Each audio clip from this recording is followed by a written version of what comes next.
Saudara-saudari terkasih dalam Kristus, hari ini Selasa 6 September 2022 dalam pekan biasa ke-23 tahun C. Bacaan dibawakan oleh Angela Lucia, Mazmur dilantunkan oleh Sirila Cahyoyanti, dan renungan ditulis oleh Robertus Suparjo. Selamat menekuni Sabda Allah. Marilah kita semakin mengasihi, semakin peduli, dan bersaksi.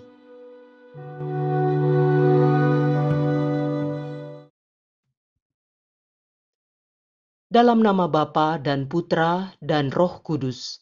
Amin. Tuhan, Engkau memberikan kepada kami firman-Mu. Firman-Mu telah menjadi manusia dan kini menjadi bentuk kehadiran-Mu di tengah kami. Utuslah Roh Kudus yang Kau janjikan sebagai penghibur yang mengajarkan kami makna firman-Mu itu. Kiranya inspirasinya membantu kami memahami firman yang telah ditulis dengan inspirasi ilahi. Jadikan pula kami melalui hembusan roh-Nya, tanah-tanah yang subur bagi pertumbuhan firman-Mu, hingga menghasilkan buah berkelimpahan. Demi Kristus Tuhan dan pengantara kami. Amin. Bacaan dari surat pertama Rasul Paulus kepada jemaat di Korintus, bab 6 ayat 1 sampai 11.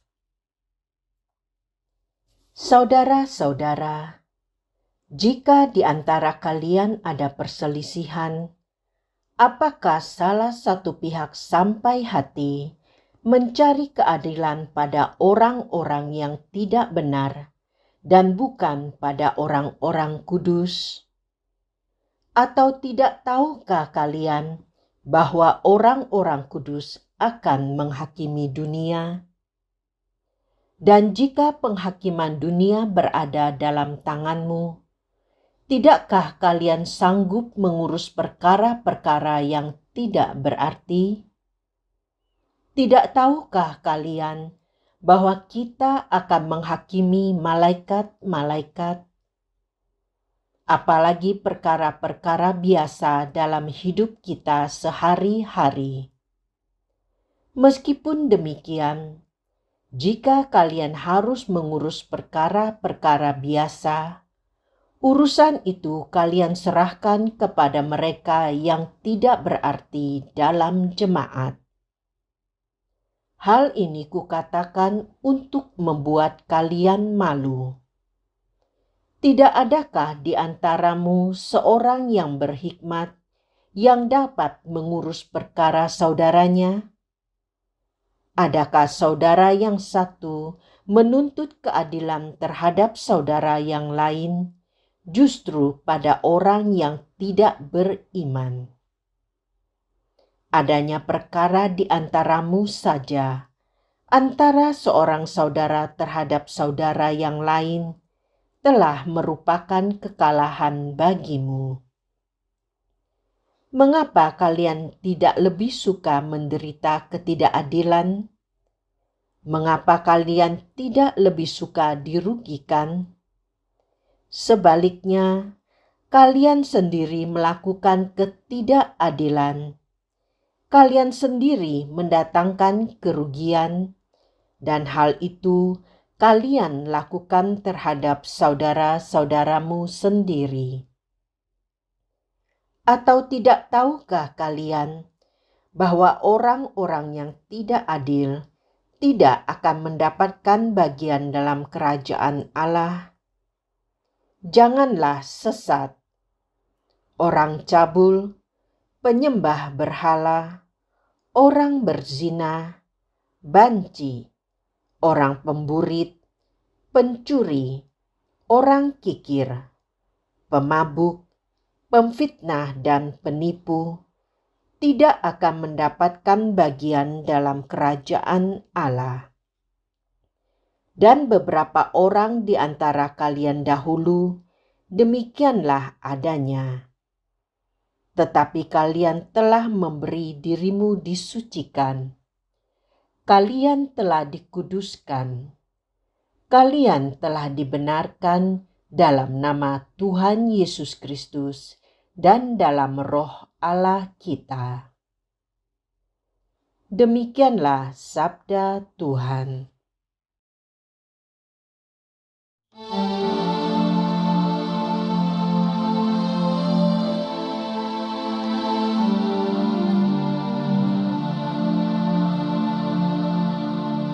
Tuhan berkenan kepada umat-Nya. Nyanyikanlah bagi Tuhan lagu yang baru.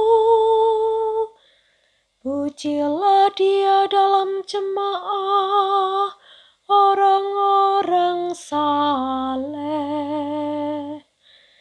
Biarlah Israel bersukacita atas Penciptanya. Biarlah Sion bersorak-sorak atas Raja mereka. Tuhan berkenan kepada umat-Nya. Biarlah mereka memuji-muji nama-Nya dengan tarian. Biarlah mereka bermazmur kepada-Nya dengan rebana dan kecapi. Sebab Tuhan berkenan kepada umat-Nya. Ia memahkotai orang-orang yang rendah hati dengan keselamatan. Tuhan berkenan kepada umat-Nya. Biarlah orang-orang saleh beria-ria dalam kemuliaan. Biarlah mereka bersorak-sorai di atas tempat tidur. Biarlah pujian pengagungan Allah ada dalam kerongkongan mereka. Itulah semarak bagi orang-orang yang dikasihi Allah. Tuhan berkenan kepada umat-Nya.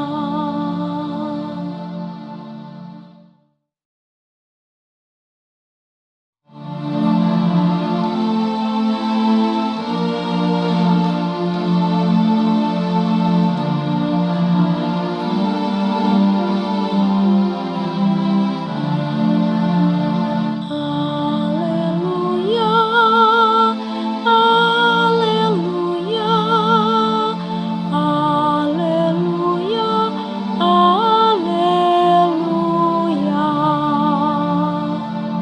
Kalian telah kupilih dari dunia, dan kutetapkan agar pergi dan berbuah, dan buahmu tinggal tetap. Haleluya, haleluya, haleluya, haleluya.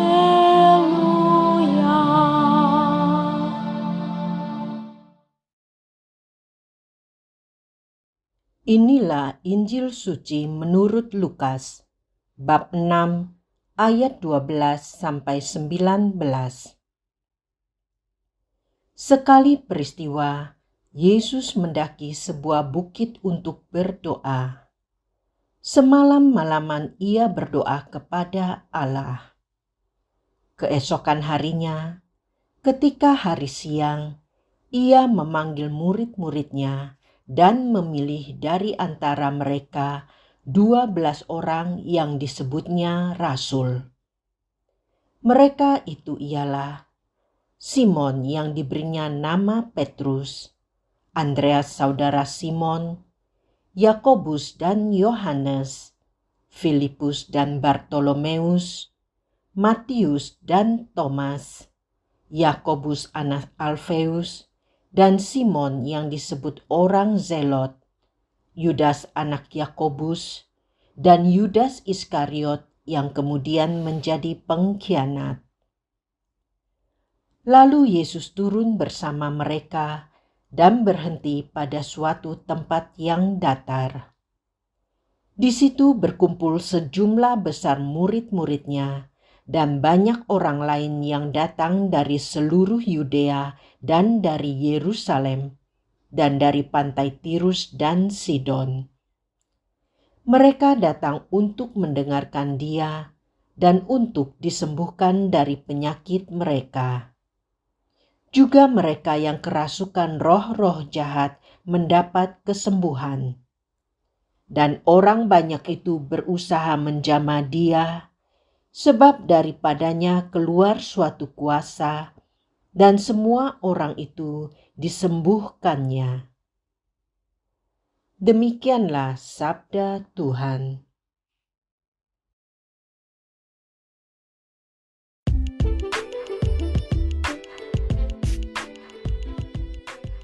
Hidup adalah pilihan. Renungan dibawakan oleh Teresia Natalia.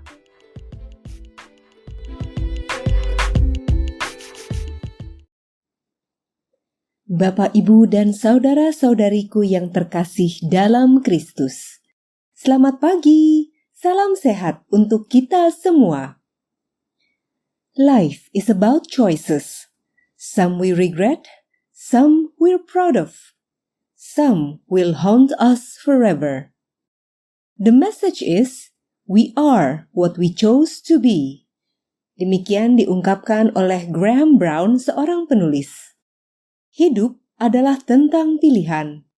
Beberapa kita sesali, beberapa kita banggakan, beberapa akan menghantui kita selamanya. Inti pesannya, kita adalah apa yang kita pilih. Setiap orang memiliki kebebasan untuk menentukan pilihannya. Apakah itu baik atau tidak baik, menyenangkan atau tidak menyenangkan, membahagiakan atau justru sebaliknya. Setiap hari kita berhadapan dengan keharusan untuk memilih, entah itu dalam hal besar maupun dalam hal yang sangat sederhana. Saat kita bangun tidur, kita sudah berhadapan dengan pilihan, mau mandi atau melanjutkan tidur. Jika kita selesai mandi, apakah kita akan ganti pakaian atau memakai baju yang baru saja kita gunakan untuk tidur? Ketika handphone kita berbunyi karena ada panggilan, kita harus memilih lagi, menanggapinya atau membiarkannya. Ini adalah contoh yang sangat sederhana, bahwa kita selalu harus menentukan pilihan dalam hidup. Pada kesempatan lain, bisa saja terjadi kita akan dihadapkan dengan pilihan yang lebih besar dan lebih berat konsekuensinya. Ada peribahasa yang mengatakan, bagaikan makan buah si malakama, dimakan ibu mati, tidak dimakan bapak mati. Peribahasa ini menggambarkan situasi sulit seseorang dalam memilih, karena tidak ada pilihan yang enak. Situasi sulit yang membuat seseorang mengambil pilihan serba salah. Jika dimakan, ibu yang mati. Tetapi jika tidak dimakan, ayah yang mati. Setiap pilihan yang kita ambil selalu akan membawa konsekuensi. Dan konsekuensi itu bisa memberikan dampak kepada orang lain di sekitar kita. Oleh karena itu, ketika kita harus menentukan pilihan, kita harus memperhitungkan semua konsekuensi atau dampak yang akan ditimbulkannya. Salah mengambil keputusan dapat membuat konsekuensi yang sangat besar baik bagi diri sendiri maupun bagi orang lain. Melalui bacaan Injil hari ini, Yesus memberi teladan kepada kita bagaimana bersikap saat kita akan mengambil keputusan atau pilihan. Yesus tahu konsekuensi apa yang akan timbul ketika Ia memilih para murid-Nya. Maka sebelum Yesus memilih ke-12 rasul, Yesus pergi ke bukit untuk berdoa kepada Allah Bapa-Nya. Dikatakan, semalam-malaman Ia berdoa. Hal itu menunjukkan kesungguhan Yesus mempersiapkan dirinya dalam kesatuan dengan Bapa untuk memilih para rasul. Dengan doa, Yesus memiliki kemampuan untuk memilih para murid sesuai dengan kehendak Bapa, memperoleh kekuatan untuk menanggung semua konsekuensinya demi keselamatan umat manusia. Dalam bacaan pertama, Paulus menunjukkan kepada jemaat di Korintus bagaimana cara yang tepat dalam menyelesaikan suatu masalah, yakni melalui orang-orang benar dan beriman. Sebab orang-orang benar dan beriman akan menyelesaikan masalah itu sesuai dengan kehendak Tuhan. Itulah contoh yang diberikan oleh Paulus, memilih kepada siapa atau kemana keadilan harus dicari ketika mengalami ketidakadilan. Kita pun kadang-kadang juga dihadapkan pada pilihan-pilihan yang besar, pilihan yang menuntut pengorbanan kita demi kepentingan banyak orang. Perlu kebesaran hati untuk menentukan pilihan seperti itu. Untuk itulah Yesus memberi teladan, menyatukan kehendaknya dengan kehendak Bapa melalui doa sebelum kita mengambil keputusan. Sebab melalui doa kita memperoleh kekuatan dan kemampuan untuk memilih yang baik dan benar, baik bagi diri sendiri maupun bagi orang lain. Maka pertanyaannya adalah, sudahkah kita menyertakan Allah dalam proses pemilihan dalam hidup kita? Marilah berdoa. Ya Allah Bapa kami, melalui Yesus Kristus Putra-Mu, Engkau telah memilih para rasul dan juga kami untuk menjadi anak-anak-Mu. Sebagaimana para rasul diutus, kami pun Kau utus untuk menjadi pewarta kabar gembira. Kami mohon, bantu kami dalam melaksanakan tugas perutusan kami masing-masing, agar kami mampu memilih cara terbaik yang sesuai dengan kehendak-Mu saat kami harus menentukan pilihan. Dampingilah kami agar kami pun mampu melaksanakan tugas perutusan kami dengan setia dan sukacita serta penuh kasih.